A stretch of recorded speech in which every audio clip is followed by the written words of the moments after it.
বাড়ি, এই যে কড়াই, আর এই দেখো কি সুন্দর উনুন।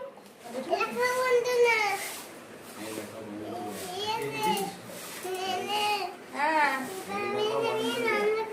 এই দেখো, এই যে কড়াই, এই উনুন, ঘটি। হ্যাঁ হ্যাঁ, পড়ে যাবে পড়ে যাবে। তুমি বললে ভেঙে যাবে। হ্যাঁ, এরকম রান্না করছি আমরা, কিন্তু তোমার হাতা খুলতেই তো পাইনি মাম্মা। অন্যদিন কিনে দেবো, ঠিক আছে?